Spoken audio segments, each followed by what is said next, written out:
Hello, everyone, and welcome. My name is Joshua Dolam. I'm a program manager here at WTIA. If you are an information security executive and are interested in learning more about the work that we're doing for you, feel free to contact me by email, which I'll be dropping in the chat here in just a minute.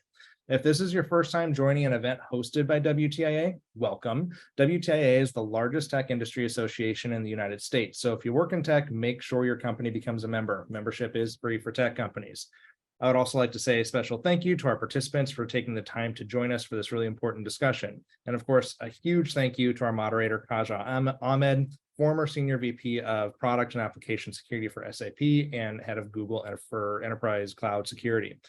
Lastly, I want to note that this is a recorded conversation and we'll be making it available on our website in the coming days. If you have any questions, please feel free to reach out to me. That's it. So thank you again for being here. Take it away, Kaja. Hello and welcome to this webinar. Thank you, Joshua, for organizing this, and thank you, WTIA. And thanks, Rao and Sunil, for joining us, and thank you, Jennifer, for setting this up. This is going to be a super important conversation, I think. We've all been watching the surge of innovation and new tools and techniques that have emerged in the world of AI and machine learning and the impact it has had on security. It's going to impact pretty much all technology and potentially all life, but certainly here we are concerned about the impact it's going to have on security. And the two colleagues who are joining me, Rao Lakkakula and Sunil Agarwal, are both industry experts with decades of experience. I myself have been in the industry for 33 years. So I'm really looking forward to this conversation. With that, why don't we have Rao introduce himself and then maybe Sunil. Hey, thanks, Kaja. And thank you, Joshua and WTI, inviting me to the panel. So my name is Rao Lakkakula. I'm a senior director at JPMorgan Chase working in security engineering. And I've been in security industry for almost 15 years now. Worked in Amazon for a decade and worked in Bayer and Monsanto for a few years, then the JPMorgan Chase, and then another 10 years in the software industry. So I bring in like software engineering skill set into the security and then apply there. So my forte being the developer security. So the AI is a little bit new to me, but I bring in a lot of security expertise. And now I think the panel on how AI impacts security, I could look from the security lens. So looking forward to the awesome panel. Thank you, Rao. Sunil, would you take a minute and introduce yourself, please? Sure. Thanks, Kaja, for inviting me to this panel. Definitely looking forward to the enriching discussion. So a way of introduction, I am Sunil Agrawal. I am currently a CISO at Glean. Glean, for folks who do not know, is an enterprise search. Earlier, I used to say we are Google for enterprises. Now I say we are Google plus ChatGPT for enterprises. So generative AI is something that we do day in and day out. And before this, I've been in the security industry for good 20 plus years, worked at the Googles, the Netflixes, and the Adobes of the world, and also had startups. So, I've seen the entire spectrum. So happy to be part of the panel. Right. Thank you, Sunil.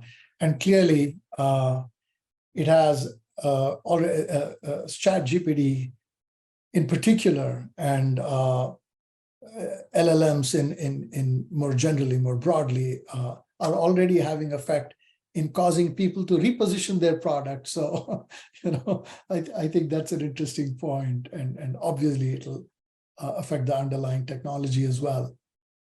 So with that, let me start with you, Sunil, and ask you this question, which is, so I think it's still early days, but we have seen a few things emerge from large language models and in AI in general, which have affected security. Your ability for relatively naive people to identify vulnerabilities in code, for example, which is a very hard problem. It's not easy to identify vulnerabilities in code.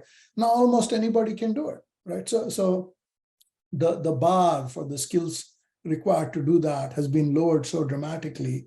And then, of course, once you discover vulnerabilities in code, you can attack it, right? I mean, of course, these tools are available to both the defenders and the attackers. So that's just one example of the number of things we've seen lately, right? So the question is, as the CISO, as a security leader, what do you think needs to happen in organizations, in security organizations, in enterprises to prepare for this? How do we become better at defending ourselves? And if at all possible, how can we switch the balance of advantage in favor of the defenders rather than attackers? So I'd love to hear your thoughts on what you think ought to happen and what you're exploring. No, so one of the things you already mentioned, Kaja, where the bar to finding vulnerabilities has already been lowered. Now you can look at it from both the lens, that it has been lowered for the attacker, but it has also been lowered for the defender. So earlier on, every company would have a dedicated security team, one person for every 100-odd engineers. And they would be the people who are responsible for making sure that there are no vulnerabilities, there are no buffer overflows, there is no XSS, and so on. Now, because the bar has been lowered, now you don't have to be that one single sole security engineer who's looking for these vulnerabilities. Now you can have your entire 100 engineers be looking at it while they are developing code.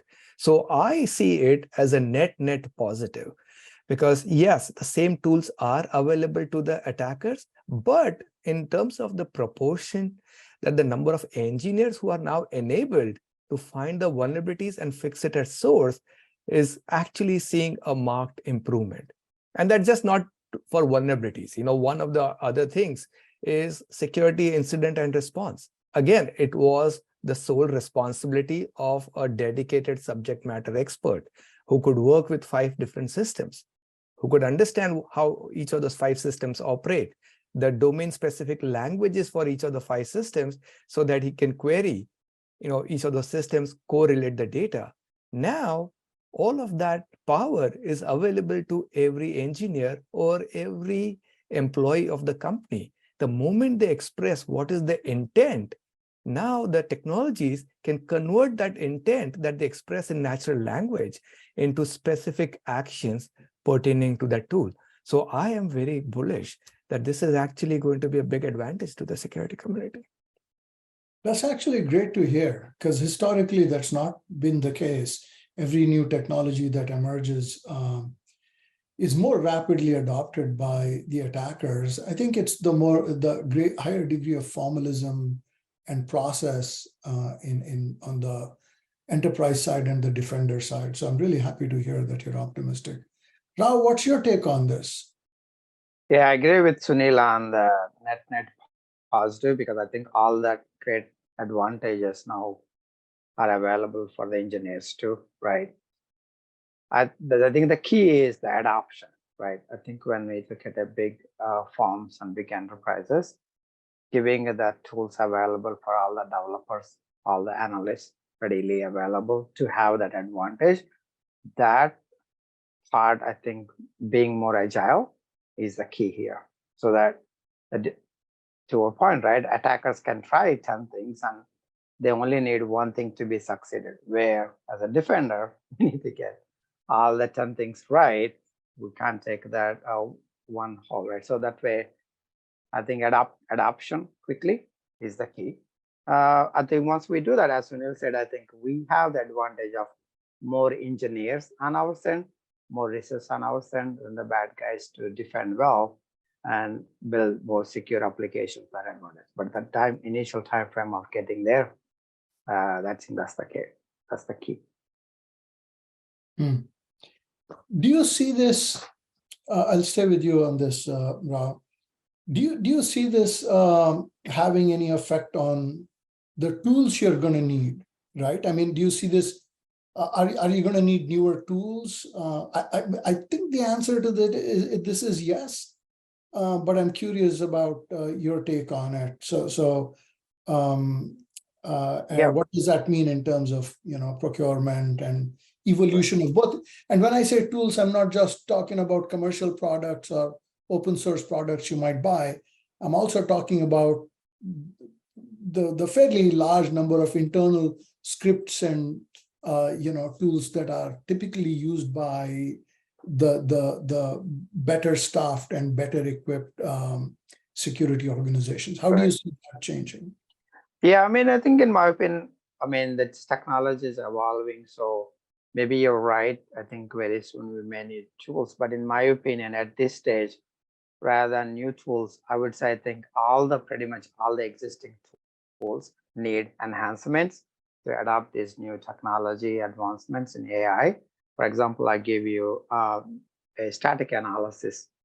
We've been traditionally look at the code from a abstract syntax tree format and apply rules on it to come up with vulnerabilities. And those vulnerabilities have been there for decades, right? That's been what industry been following.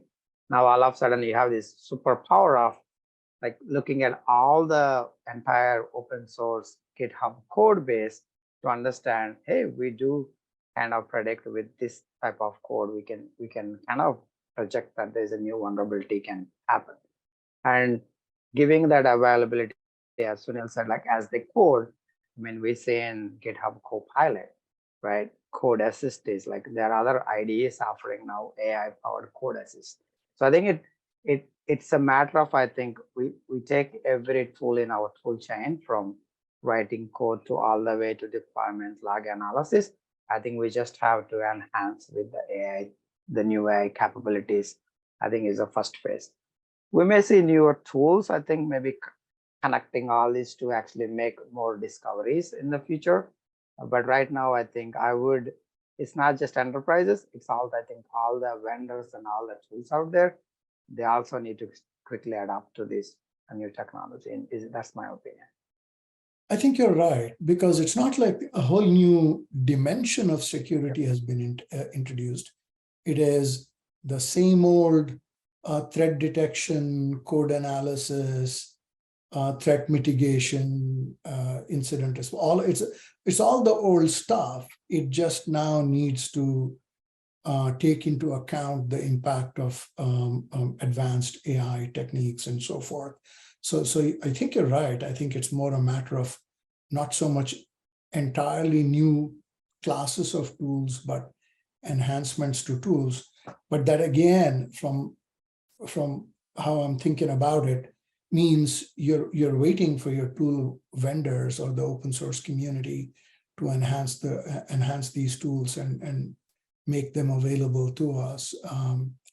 And again, I go back to the question of agility, enterprise and corporate agility versus the agility of attackers. Attackers don't even have to produce good code. They don't care. It can be buggy, low quality, whatever. They're willing to experiment, knock against things. If it fails, they'll come back and try again, whereas the bar is a little higher for most enterprises, where anything they produce or consume has to have some level of trustworthiness and proven utility and stability. What do you think, Sunil, on this question of tools and that dimension I just added? So I would say absolutely, all the existing tools will need to be enhanced, and I would say the first iteration of this tool enhancement, which you are already seeing, is, your co-pilots being able to detect vulnerabilities, as you are producing code. One of the static analysis vendor already has a beta product out there. Now that's all the first generation is what I say, and every tool will enhance. Splunk announced something where you can type in your query in natural language and, they can auto-generate the code that's required for the specific language and so on. But that's the first iteration. The second iteration, where all these products will have to go through some amount of enhancement, is it will no longer be acceptable that they work in isolation. Because what the user is going to express is now their intent. Now that intent could be that go pull out the vulnerability from what the static analysis tool finds, go and tell me how to do a virtual patching in my WAF, and that WAF could be running in my AWS. So tell me how to actually connect all the four things together and solve the problem. Now that's what the intent that the user is going to express. And now I anticipate in 6 to 12 months, there would be a secure GPT version of ChatGPT for security, which will connect all these tools and which you can express your intent. And then it has to work with all your existing tool sets. So, and they all become more APIs. So none of them will be operating in silo for a very long time, because that just will not be acceptable. And now that's what I'm more looking forward to in 6 to 12 months, that world where they all start working together, because that is, at least what the security industry hasn't done well by the industry is, we have created lots of point products, but nothing works together. And now this is a very good opportunity for us to fix that. I think that's a great point. I think that's a great point. I really love, this sounds almost utopic, but I really think the idea that you can just interact with some intelligent system, Jarvis, and say, hey, Jarvis, tell me what my problems are, and while you're at it, take care of them, right? So I really like the idea. It has some implications, though. And I don't know if that's going to come in 6 to 12 months. One is, as you say, a lot of these things have to have a sufficiently rich and expressive API that allows you to do these complex things simply by calling code, right? Calling a function. That's one. And then the second thing is, in order to train a security Jarvis or security expert, you will need a body, a corpus of data. And I don't know that we've had that. I've built 2 AI-based intrusion detection systems. I worked on one at Amazon. I worked on one at Google, and what I found was that it was really tough to find that large corpus. And I'm talking about the 2 companies which have possibly the largest compute fabrics and the largest volumes of data in existence.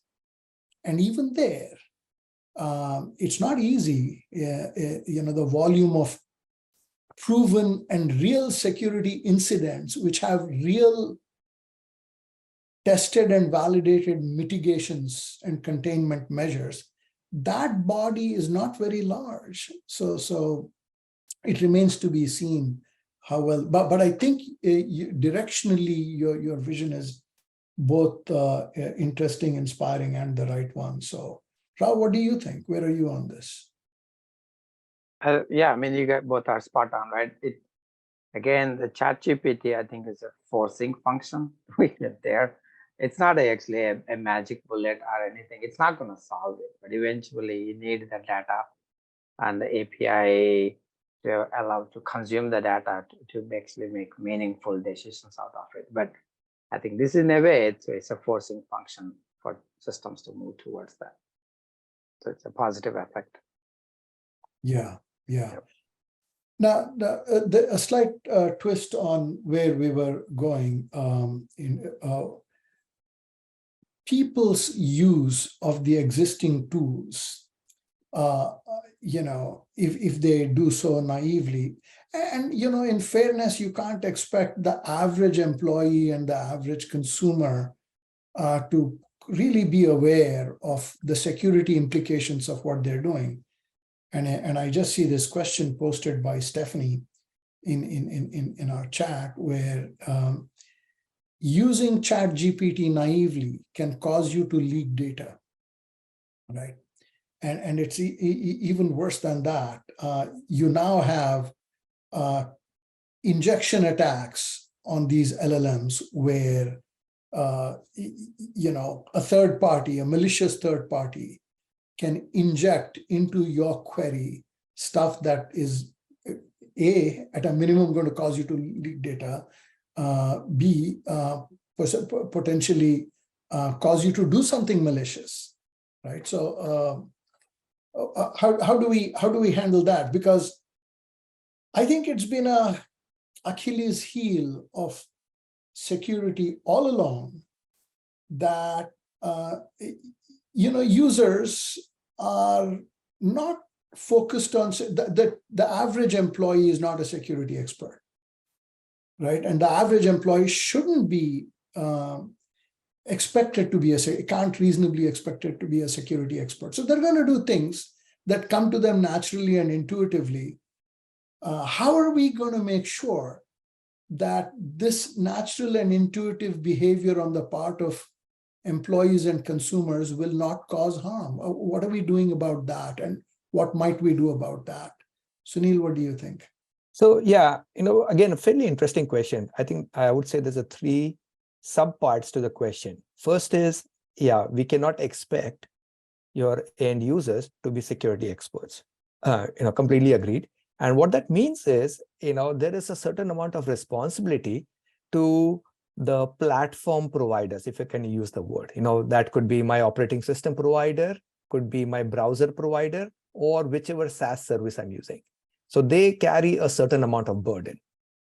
Now, completely agreed that there were some missteps, at least when OpenAI came out with ChatGPT, which caused people to use it and also leak information. And they were also using that information to train their models or potentially retain it for long periods of time. Now, I would say a much better version. Now, of course, they are correcting some of those missteps and making sure that they do not use any of the consumer provided data for training the models. So I'm still not recommending that you should just go in and type in your company IP into ChatGPT, but still, the fact is that they're fixing things at their end. That even if you do end up submitting, they only use it to respond to a query and do not retain it for long periods of time. And if they don't retain it, then of course the damage done because of you leaking any of your IP is much lower than what it was in the past. So that's one part. Now, the second part of what you also said is, this is a little bit underexplored yet, is, adversarial attacks on the large language models. That what if, you got some poison data into your LLMs, and that was used to, potentially provide an answer that is not what you were expecting, correct? Because people expect more factual answers and they might act on it. And if you can poison that, then there's a certain class of attacks you can carry out. And more automation is getting built in now. Now, if automation is getting built in, then you really need to be sure of the quality of the data that is used to train your LLM. So the entire section of having secure and trusted data for training your LLM in the public domain is somewhat of an unsolved problem. In enterprises, companies like Glean, of course, we provide some similar functionality. We train it on enterprise corpus, which by definition is trusted. Hence, the chances of malicious attacks, kind of go away, but not on data available on the internet or any public domain content. So that's an area of active research. Yeah. Rao, what's your take on this? Yeah, I think your question is actually, there's no so solved solution there, right? But I think fundamentally it's same as the security guardrails principle applies here too, right? All that stuff could have happened. It's already happening even prior to ChatGPT, right? That's the reason we have the LP system. That's why we have other systems to do as a mitigating factor. But I think it's just make it exploded so that you have to quickly address that before it out of bounds. But I think for smaller companies hard, but the bigger ones like us and others, we already have our own private instance of the ChatGPT so that users get the same benefit, right? We cannot stop users using it because it's actually a good technology. I think providing them alternative and safer means with our own proprietary model is one way. And again, I think that's where I think some of the security awareness and training will be actually a lot more important now compared to earlier.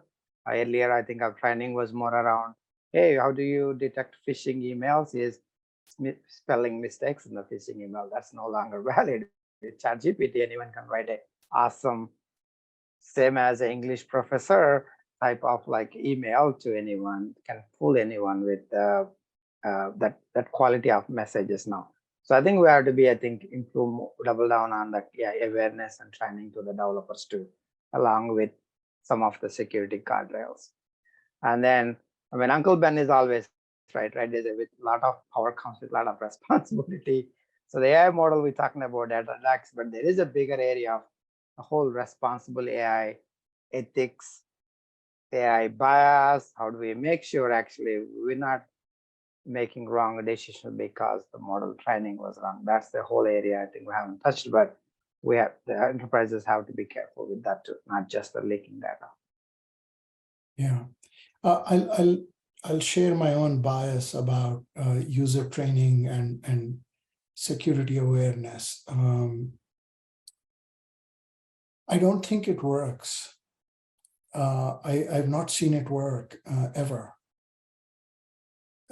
Well, I stated that as a Boolean, which isn't correct.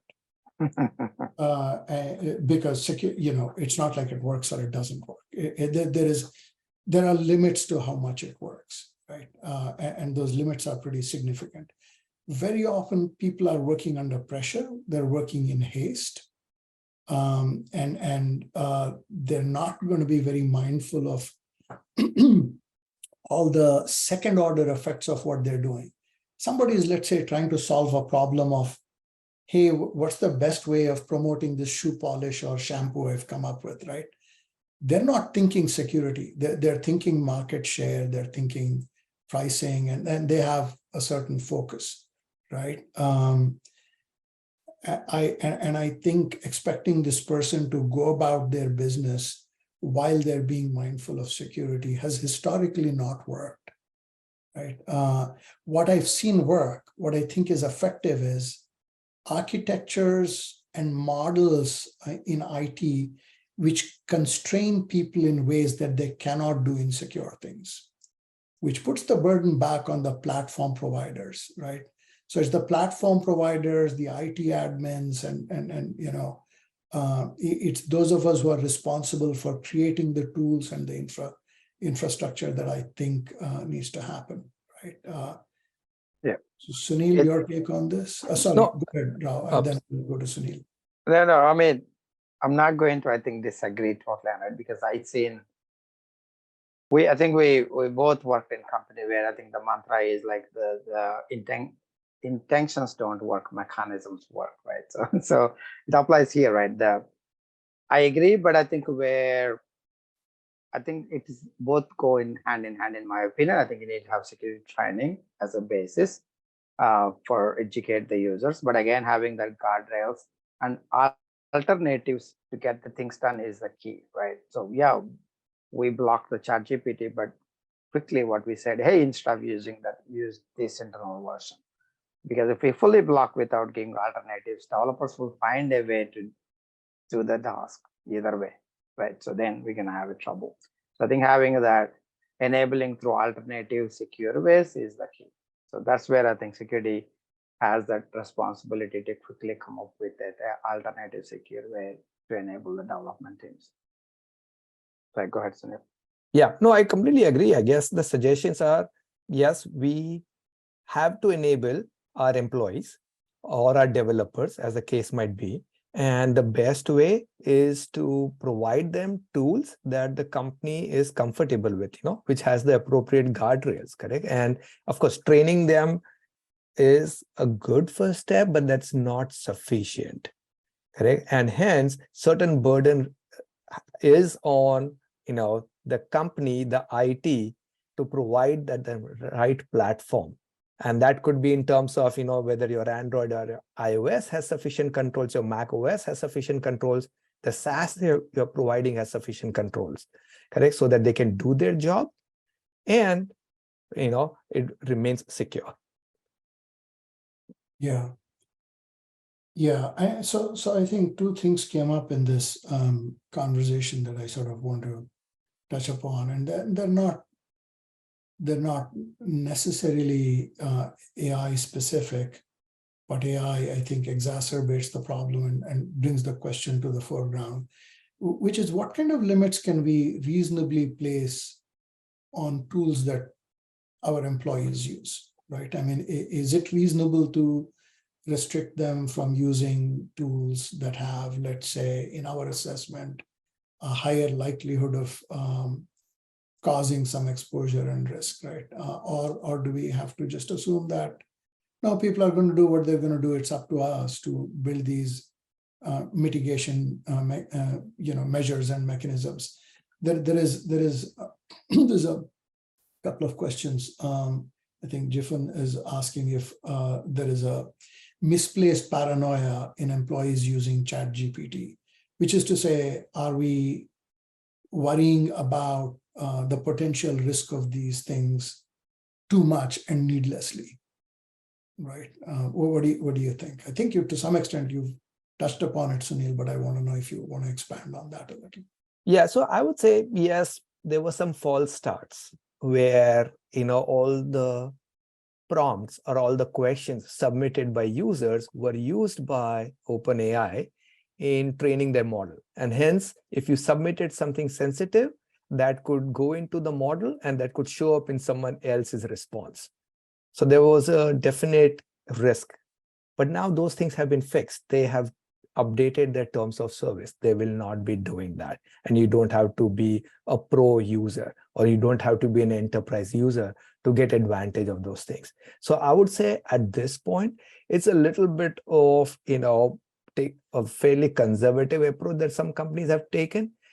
In my company, we absolutely allow people to use ChatGPT, because that's a tool that enhances productivity. And we as security leaders, we got to lean in to risk, provide them some guardrails and say, you go ahead and use it.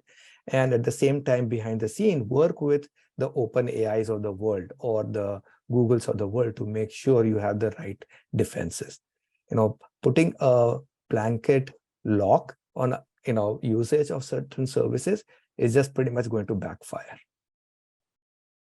Yeah, I agree.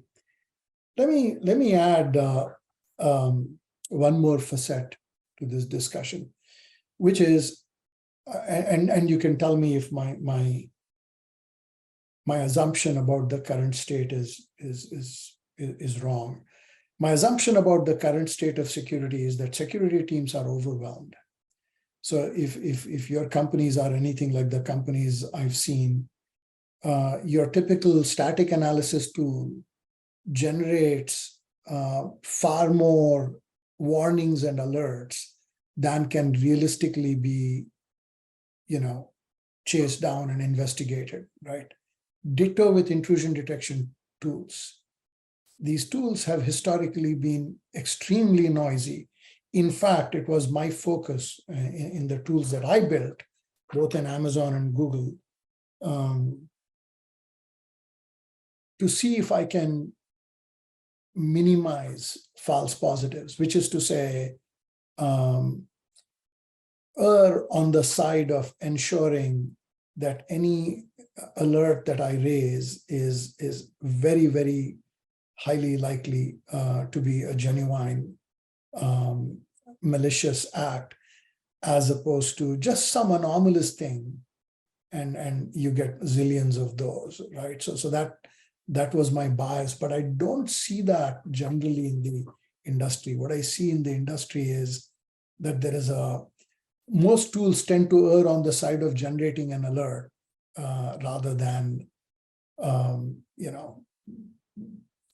letting a thing slide because it might be okay, right? So erring in terms of, it is the precision versus recall trade-off, right? And that's not always made well by the tools that I'm accustomed with, and that's a struggle.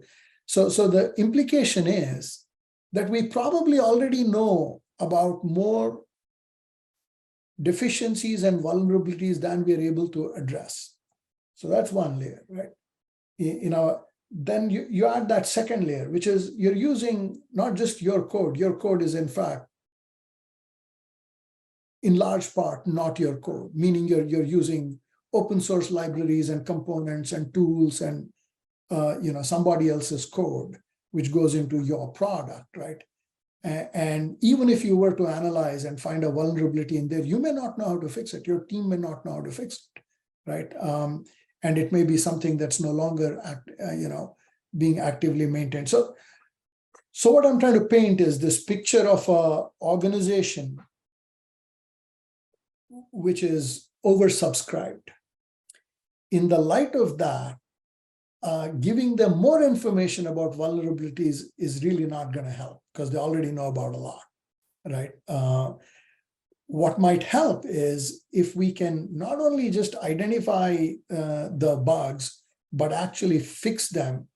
And I think, Sunil, you touched upon it a little bit, right? I think you're saying there is light at the end of the tunnel, right? That is something in the horizon that we can realistically look forward to. Can you talk more about that? And can you sort of look ahead and say, what do you think will emerge by way of actual prevention and mitigation of vulnerabilities, as opposed to simply more information, which you can't Sure. have? So let's talk about the prevention part first, and this is something that we, of course, practice quite a bit at my current company. And I've also done that throughout my career is, actually secure by design. So, one way is, try to look for every vulnerability and squash that. Now that requires an army of security engineers. Correct? Very, very few companies in the world can achieve that, squash every security bug. Or what you could do is take a little bit of a risk-based approach. Let's design it so that you are compartmentalizing things from the get-go.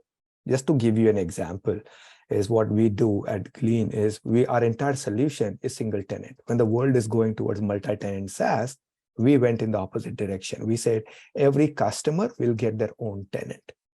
And why? Because that compartmentalizes things. That if, ever there is a security vulnerability, and it does get exploited, it's compartmentalized to that one customer, not to the entire customer base. So what I'm trying to get at is what others, can adopt is an approach of compartmentalization, when you're spinning up your infrastructure in AWS. Make sure that any vulnerability in one component does not result into lateral movement. And what that helps you to do is now you can focus your effort in making sure that the compartment which has your most prized assets, you pay attention there to make sure you can squash the vulnerabilities there. And the rest of the stuff could be a little bit on the backlog, correct? Because as you said, vulnerabilities keep on popping up all the time. Some might be true positive, but most of them are false positives. And now, if you don't have that prioritization in your mind, which ones are you going to tackle first? You'll always be behind the curve. You'll never be able to finish. So that's one thing. Now, the second part there to your question is, let's say we have done prevention as much as we can. We have done the prioritization. Now, what about the mitigation and the resolution? Now, this is where I again see a light at the end of the tunnel. Is I give the example of DevOps. There were days, before DevOps became popular, where we would have a dedicated team who would be responsible for monitoring the health of your product. Correct? They would be looking at the logs. They would be carrying out, health checks regularly. And if things went down, they would look at the logs and then do the first level of triaging, then work with the engineers. AWS, and Khaja, you know this thing very well, they turned it around. Every team is responsible for the uptime of their product. Correct? They built DevOps was the developers. That's the dev part. Correct? So dev and ops came together. So now every engineer is a DevOps engineer.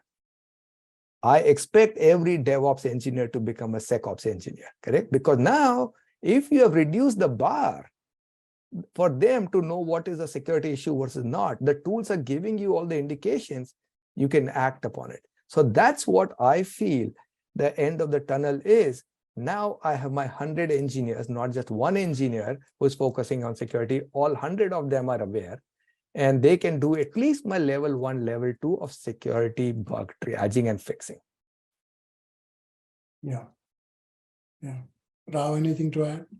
Yeah, I think to add to that compartmentalization and DevSecOps, I think one other area which has a lot more impact is abstracting some of the work from developers, right? So old days, we're on the hook to even updating every dependency package on that Linux instance we're running on the server.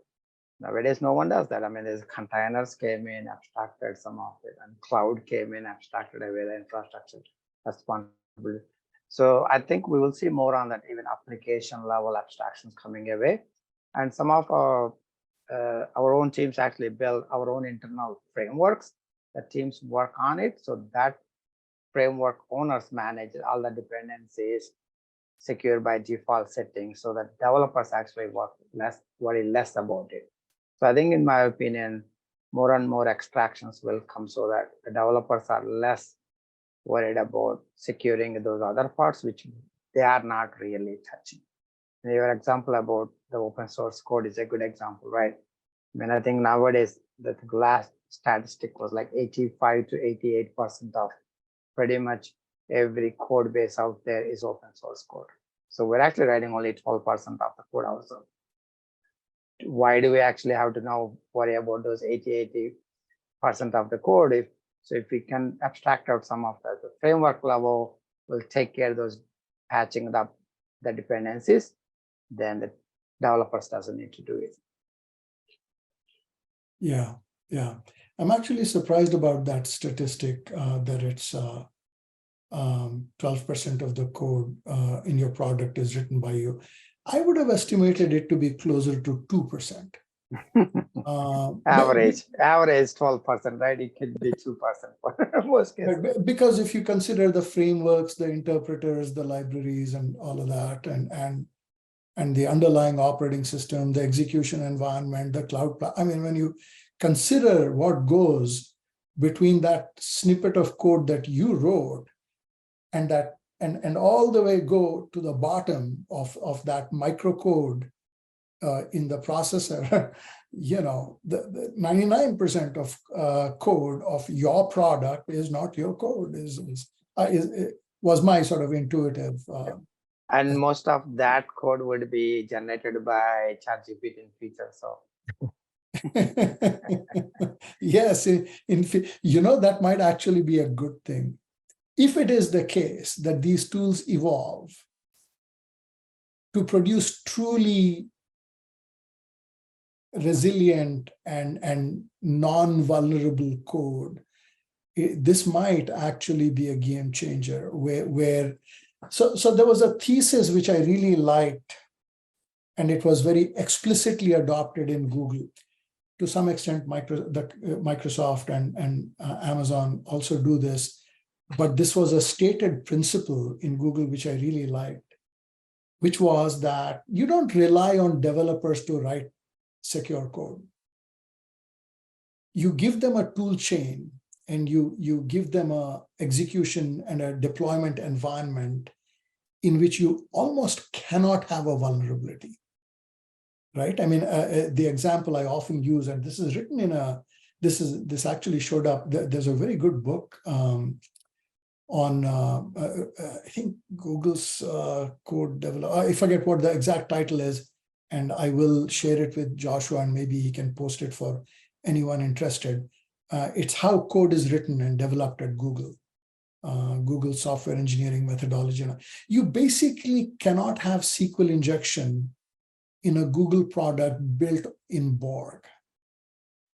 Right, you know, that thing that has been a problem for like the last 2 decades is not a problem in you know, for the tens of thousands of engineers in Google who are building product in their traditional environment in what is called Borg, right? And they really explained that quite nicely in that book. So I encourage you to read it. But the underlying principle is this. The underlying principle is that we create an architecture, an environment, a tool chain, a set of applications, and all of that, such that developers can't build vulnerable products, right? I mean, it's not easy, at least, for them to build a vulnerable product, right?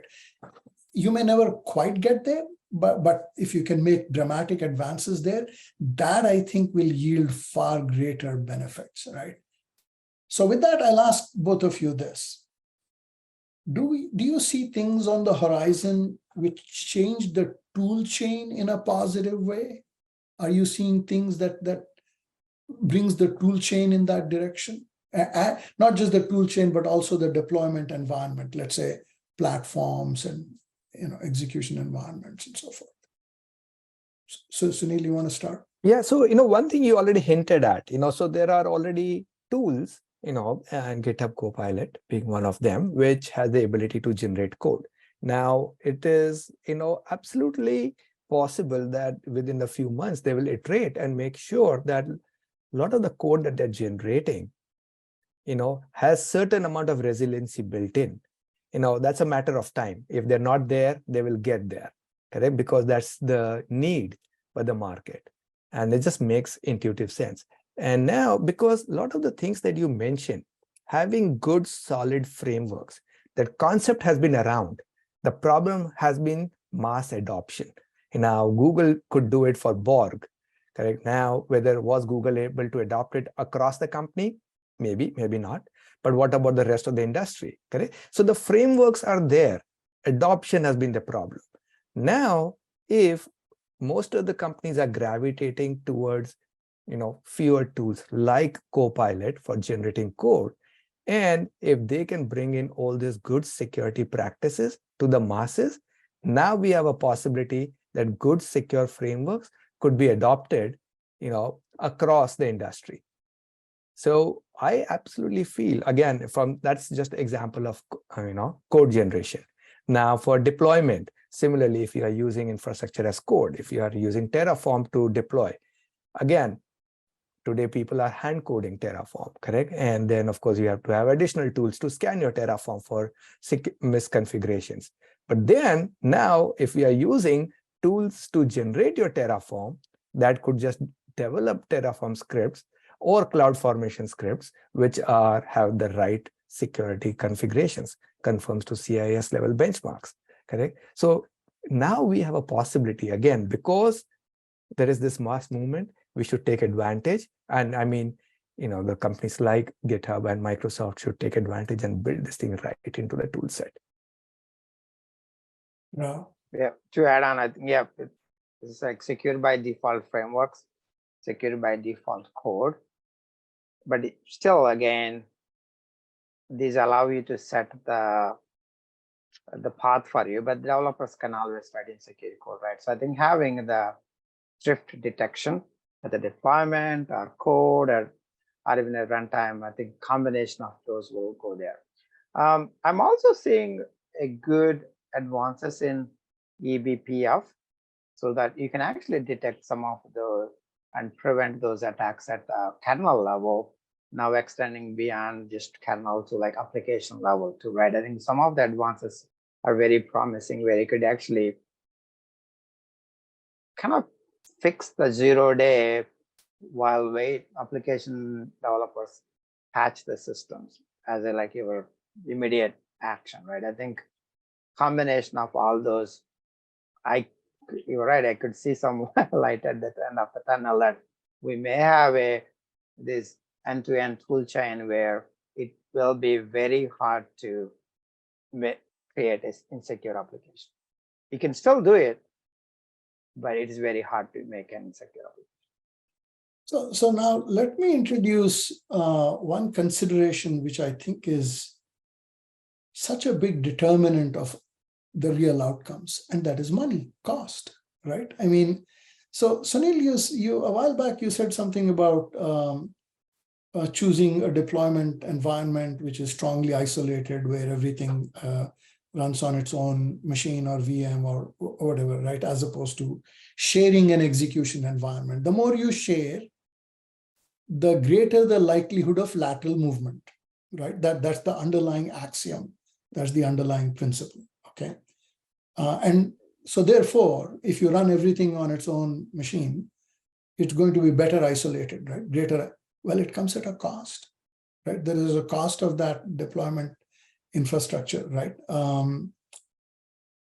How do you see that changing? How do you see, frankly, I'm not seeing cost pressure go away. I cannot conceive of a universe in which, the bulk of software we use is developed and operated in an environment where people are saying, oh, you know what, cost is not a worry, let's just make it really secure. I'm not seeing that. So how do you, and I'm really impressed that your company's done that, Sunil, because that is a choice. That's a real choice. That's a good one for making a product secure. And I don't see that happening generally. So how does that change? I would say, you hit upon good things, so how do you justify the cost? And I would say we don't have to go far. We can look at the cloud adoption. Correct. I mean, how do we justify, converting your CapEx into OpEx? Correct. When you move to cloud. And the way you justified it, because, potentially long term, just looking at the infrastructure or the hardware cost, maybe cloud is more expensive. But you add to it, the cost of maintaining your private data centers, the salaries or the people that you need to hire to maintain the uptime, the availability. If you add all of that, then you would say cloud is cheaper. So the same way I would say, yes, you could develop a multi-tenant SaaS, depending upon the context, and then have, sufficient number of security engineers to make sure everything is secure, and there is no amount of lateral movement possible, which is a very difficult problem to solve. Or we say, let's take a little bit upfront cost in infrastructure, and the savings would be, that, we don't have to hire an army of security engineers. Why? Because we have compartmentalized it, sufficiently. Now, the compartmentalization our company chose to be, on a per customer basis going single tenant, but it can take various different forms. Correct? That even in a multi-tenant system, you could define that, I have microservices, and there are microservices that have access to, high valued content versus microservices that have only access to low privileged content. So you could define your compartmentalization n number of ways, but the investment pays off in relatively, I would say, 18 to 24 months. Why? Because the amount of security investment potentially goes down. So I would say, you have to make your case to your upper management as to how you're going to justify that upfront cost, either in infrastructure or during the design phase. Sunil, I'm going to encourage you to write a blog post or an article in LinkedIn explaining how you did this, because I can assure you that's an anomaly. Right? So I don't know how you did that, but I'm really glad that you did. So that's not a very common outcome. So maybe you need to share that magic touch and those magic words with others, and help everybody else do this. Rao, what would you add to that? Yeah, I'm looking forward to that blog post. No, I totally agree on that one. I think I'll take a little bit a different angle to it. Maybe not just the compartmentalization issue, even moving to cloud, right? If you take a existing old monolith application and put it in cloud, actually, yes, it will cost you more.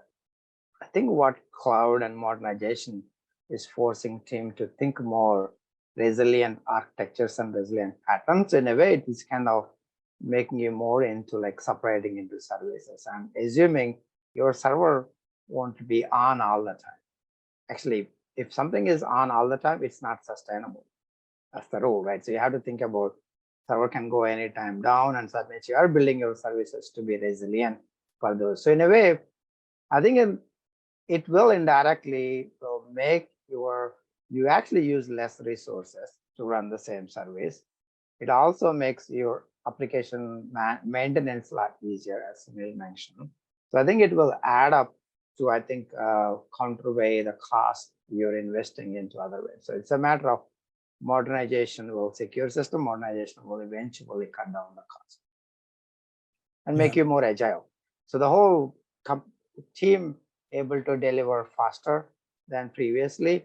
That is very hard to measure, but that actually have a direct outcome of some of the investments you make. Yeah, I think so if you see two knobs, one is a knob which dials up the cost of infrastructure up or down, and the other is a knob which dials up developer/employee productivity up or down. That's really the trade-off that cloud offers you, right? With fewer people, although with higher cost in infrastructure and IT expenditure, you can do a lot more and a lot faster than you could ever do if you were building all of that stuff yourself, right? It's only when you become very large and successful that you can have the more advanced. And really, I've always advocated to every startup that I've ever either invested in or advised or I said, no, go to cloud, right? Don't try and build this on your own, because you're never going to do the security that an AWS or a Google or a Microsoft, you're just not going to do it. You're not going to be able to do it. So just delegate it to them. They'll make sure your operating system is patched, your firewall isn't vulnerable, and all of that stuff. They'll take care of it. The burden is still on you to configure all of that correctly. And you can still shoot yourself in the foot. But the surface of attack that you're responsible for diminishes quite a bit when you go to cloud. Okay, so there's a couple of things which Stephanie has asked about, and and I'm wondering what your opinion. I have an opinion on it, but I'll hear yours first. Which is, do zero knowledge proofs help against LLM attacks? Are they in any way beneficial or have any implication for LLM attacks? I actually don't know. I'll claim ignorance there when it comes to zero knowledge proofs and the intersection with LLMs. Of course, I know ZKPPs in terms of cryptography, but not the intersection with LLMs yet.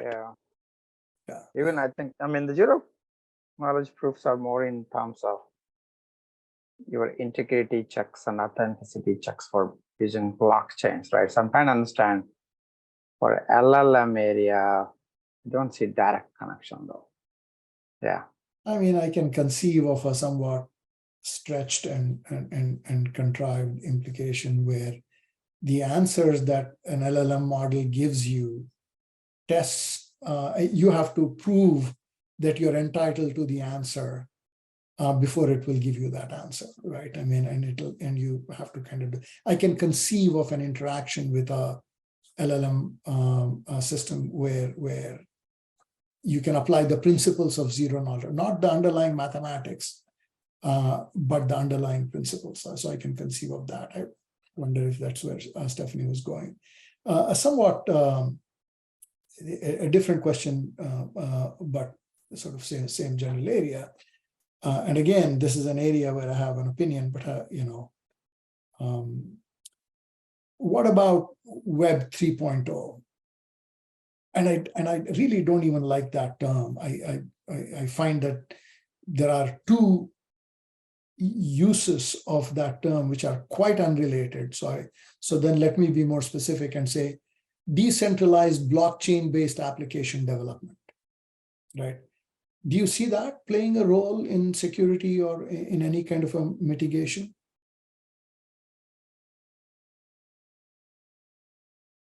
Let's see. No, definitely the concept of decentralized blockchain, and let's assume we're talking about public ledgers, correct? Mm-hmm. And so that has some very good characteristics, and all the obvious ones that people already know about it being, difficult to tamper. It's publicly available. Anyone can verify the authenticity. Now, there are some companies that have tried to build some security applications on top.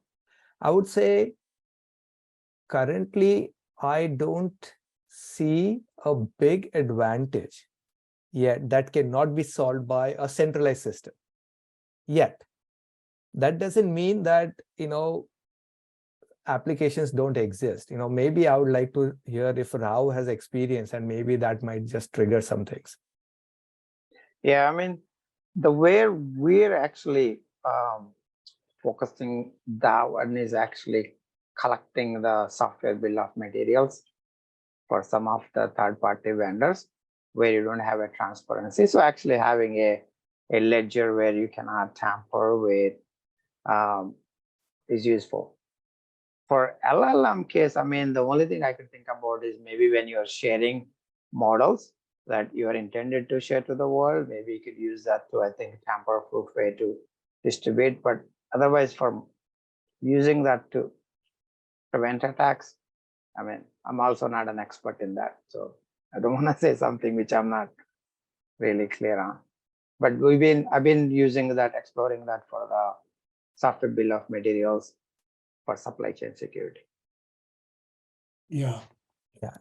To share my views on Web 3.0 / distributed ledgers, I think the promises made about those are generally wrong and misunderstood. As an example, the idea that anybody can verify the integrity of that ledger, sure, in theory, yes. But in practice, 99.99999% of people using cryptocurrencies wouldn't know how to do it.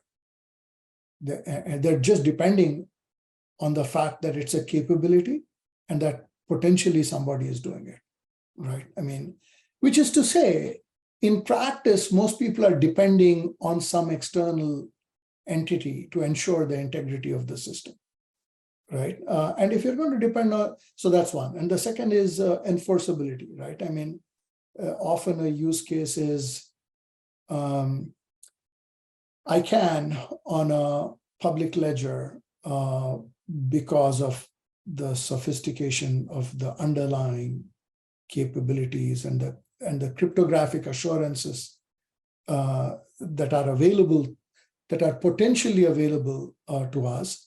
I can sell my home to you, Rao, and say, okay, Rao, send me this money in Bitcoin, and now my home is yours, right? So let's say we do this transaction. And then you show up with your bags at my house and say, all right, Khaja, I'm here to take possession. And I say, no, I'm not going to give up my house. And then you're going to go to the police and say, hey, I bought this house from Khaja, and he won't give me access to that. And they'll say, okay, well, show me proof. And you say, oh, it's on the, it's a app in a blockchain. They won't know how to verify that. So there's no enforceability.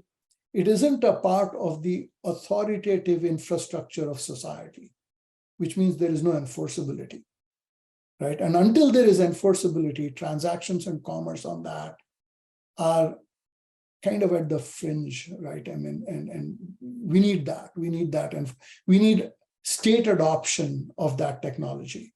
We need authoritative adoption of that technology. And if you are going to rely on that authority to enforce it, well, the authority will want to control the system, and therefore you probably have eliminated the need for a distributed ledger. Anyway, that's sort of a long chain of reasoning, but I struggle to find applications. I love the technology. I love the underlying cryptography. I think it's elegant and beautiful. I would like to find applications for it. And I think my intuition is that there are potentially high value applications for it, but I haven't seen them yet, right? Cryptocurrency aside, right? Okay. All right. With that, I think we're at the top of the hour and actually a little bit beyond, and maybe we can throw it open to the audience for questions. But before we do that, maybe I can ask for some remarks from you, Sunil, sort of bringing together our conversation so far. Yeah, so I would say I'm definitely excited with all the potentials that LLM and generative AI, and with all the reasoning that's built into these engines, as to the impact it can have to the security industry. Right now, of course, we are in that intermediate phase where we have released the technology. so which is potentially available to bad actors.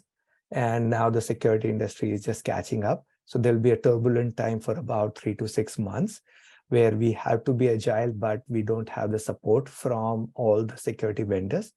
But there is light at the end of the tunnel, so maybe my just, call to action for everyone should be just for the next 3 to 6 months, look at every security tooling you have, make sure that you are reaching out to the vendors, trying to understand what is their roadmap, and till they come up with a product, you develop your own mitigation plans as to how you'll manage the risk. And it's a matter of time, I would say a quarter or two. Yeah. I think I agree with your general assessment. I'm less optimistic about the time window. It might be longer, but I think in general, directionally, I think that's the right view. Ram? Yep. Yeah, I mean, I think this is actually a very promising technology. I mean, on the surface, it seems like it's giving a lot of advantage to the attackers, because they can quickly come up with more novel attacks that we need to defend. But I also see there's a great potential and positive impact for the developers and defenders too. And it's also the, I think, tip of the iceberg, though. I expect to actually see even more and innovative and effective security solutions that this can promise us. So that's my hope. Yeah. All right, cool. With that, let's see if there are any questions. I think Josh was posted a couple. CSPs like AWS have built where the control plane resides. Yeah. So the question is that if you go to AWS or GCP or Azure, basically the control plane of one level, let's say, there is a line below which the control plane and the actual controls are operated by the cloud service provider. Then there is a line above which you have control. You're responsible for the configuration. But I think this is a very interesting and sophisticated question, which is, yes, you have control on that, notionally. But the tools, the control plane itself is controlled by the cloud service provider, right? So you have that dependency even in the so-called shared security model, right? I don't see that as being necessarily related to this AI discussion, but I'd love your thoughts on this anyway.